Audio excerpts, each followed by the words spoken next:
السلام علیکم ورحمۃ اللہ وبرکاتہ۔ بسم اللہ الرحمن الرحیم، حمد و مسلم اما بعد۔ قال النبی صلی اللہ علیہ وسلم من حسن اسلام المرء تركه ما لا يعنيه، رواه الترمذی۔ ہم صاحبان، اساتذہ کرام، ہم سفر کے ساتھیوں، مجلس حاضرہ میں میری تقریر کا عنوان ہے سوشل میڈیا کے نقصانات کتاب و سنت کے روشنی میں۔ محترم سامعین، ٹیکنالوجی کے اس ترقی یافتہ دور میں بچہ سوشل میڈیا مثلا فیس بک، یوٹیوب، واٹس ایپ وغیرہ سے بخوبی واقف ہے۔ سوشل میڈیا نے آج پوری دنیا کو اپنی مٹھی میں کر کے اسے غلوبل ولیج بنا دیا ہے۔ اپنی اہمیت و افادیت کے لحاظ سے سوشل میڈیا جہاں وقت کی عظیم الشان نعمت ہے، تو وہیں پر اس کے ناقابل فراموش نقصانات میں ملوث ہو کر ہماری دنیا و آخرت تباہ و بربادی کے کگار پر رہی ہے۔ لہذا نعمت سوشل میڈیا سے ہم فائدہ ضرور اٹھائیں، مگر اس کے نقصانات سے خود کو دور رکھیں۔ تو آئیے اب اختصار سوشل میڈیا کے بعض نقصانات کا جائزہ لیتے ہیں۔ نمبر 1، گناہ آسان ہو گیا۔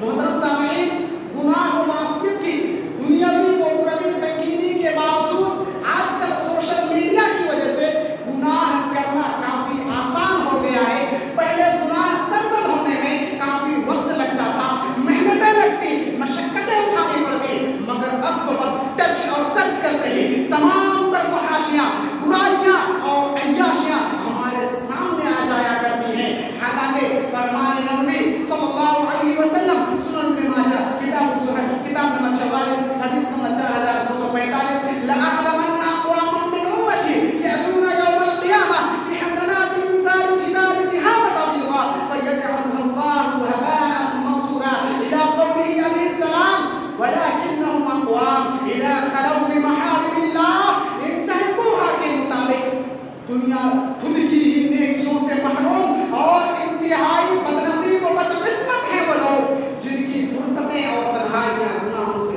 آلودہ رہا کرتی ہیں۔ نمبر 2، بے حیائی کا سبب۔ محترم سامعین، سوشل میڈیا کے ذریعے آج کل برائی کا ارتکاب و انتشار بالکل آسان ہو گیا ہے۔ سوشل میڈیا پر حیاسوز تصویریں اور فلمی ویڈیو کلپ شیئر کرنا، انہیں لائک ڈس لائک کرنا، حتیٰ کہ ان رنگین مناظر کو اسٹیٹس پر لگا کر دوسروں کے گناہوں کا بھی سبب بننا ہماری زندگی کا خاص مشغلہ بن چکا ہے۔ حالانکہ فرمان الہی سورہ نور سورہ نمبر 24 آیت نمبر 19 ان الذین یحبون ان تشیع الفاحشۃ فی الذین آمنوا لهم عذاب علیم فی الدنیا والآخرہ کے مطابق دنیا و آخرت ہر جگہ دردناک عذاب النار کا باعث ہے۔ نمبر 3، وقت کی بربادی کا سبب۔ محترم سامعین، تمام ادیان و مذاہب میں دین اسلام نے ہی وقت کی اہمیت و حفاظت پر سب سے زیادہ زور دیا ہے۔ دراصل وقت ہی ہماری کامیابی و ناکامی کا بنیادی وسیلہ ہے۔ اس کے باوجود وقت کی حقیقی قدر و قیمت سے غافل ہو کر بھیجا موت مستی، مٹر گستی، فضول اور قابل مواخذہ جوش موج اور شارٹس وغیرہ کی حیاسوز ویڈیوز میں اپنی زندگی کے اوقات کو یوں ہی گنواتے رہنا، یوٹیوب، فیس بک، ٹویٹر اور واٹس ایپ وغیرہ میں گھنٹوں بتا دینا۔ اتنا ہی نہیں، پبجی، فری فائر، ڈریم 11 اور MPL جیسے ناجائز اور حرام کھیلوں میں اپنی من پسند ٹیم بنا کر پسندیدہ کھلاڑیوں کے چوکوں اور چھکوں کی برسات کا مزہ لیتے ہوئے اپنی بیش قیمت زندگی کے سنہرے لمحات کو یوں ہی گنوا دینا، ضائع کر لینا، گویا کہ ہماری عادت بن چکی ہو، ہماری عادت ثانیہ بن چکی ہو۔ حالانکہ رسول اللہ صلی اللہ علیہ وسلم نے لا تزول قدم ابن آدم یوم القیامة من غیر ربه حتى يسأل عن خمس عن عمره فيما أفنى وعن شبابه فيما أبلى، فرما کر وقت کے غلط استعمال کی سنگینی سے ہمیں آگاہ اور متنبہ کروا دیا تھا۔ لہذا ہم سبھی حضرات انتہائی امانت و دیانتداری کے ساتھ وقت کی حفاظت کریں، اس کی قدر کریں اور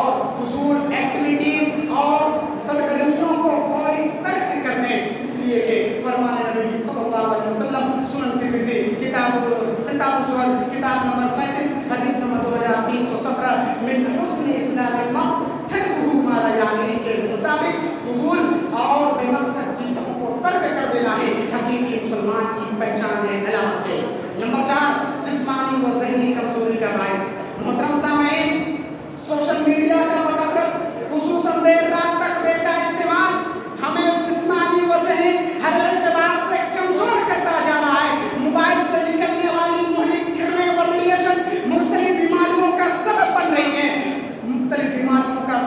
رہی ہیں، اتنا ہی نہیں، سوشل میڈیا پر زیادہ تر وقت بتانے سے ہماری آنکھوں کی بینائیاں دن بدن متاثر ہوتے ہی جا رہی ہیں۔ راتوں میں مناسب نیند نہ لینے کی وجہ سے جہاں ہمارا ذہن و دماغ ڈسٹرب رہا کرتا ہے، وہیں پر فرمان نبی صلی اللہ تعالیٰ علیہ وسلم صحیح بخاری کتاب الرقاق کتاب نمبر 81 حدیث نمبر 6412 نعمتان مغبون فیہما کثیر من الناس الصحۃ والفراغ کے واضح پیغام کے باوجود بھی ہماری صحت و جوانیاں اکثر معاشرت میں گزر رہی ہیں، اکثر سوشل میڈیا کے کی وجہ سیر و تفریح میں گزر رہی ہیں۔ اتنا ہی نہیں، فرمان الہی ولا تلقوا بأیدیکم الی التہلکہ اور فرمان نبی صلی اللہ علیہ وسلم فإن لجسدک علیک حقا وإن لعینک علیک حقا کے واضح پیغام کے باوجود بھی ہم اپنے آپ کو سوشل میڈیا میں زیادہ لگا کر اپنی صحت و جوانی کو اپنے جسم کو متاثر کر رہے ہیں، برباد کر رہے ہیں۔ خلاصہ کلام یہ ہے کہ سوشل میڈیا وقت کی ضرورت ہے۔ سوشل میڈیا کا صحیح استعمال جہاں باعث نعمت ہے، وہیں پر اس کا غلط استعمال باعث ذمت و مصیبت ہے۔ لہٰذا ہمیں صحیح استعمال کی ضرورت ہے۔ دعا ہے کہ اللہ رب العالمین ہم تمام لوگوں کو سوشل میڈیا کے صحیح استعمال کی توفیق دے اور ہر طرح کے نقصانات سے بچنے کی توفیق دے۔ آمین۔ السلام علیکم ورحمۃ اللہ وبرکاتہ۔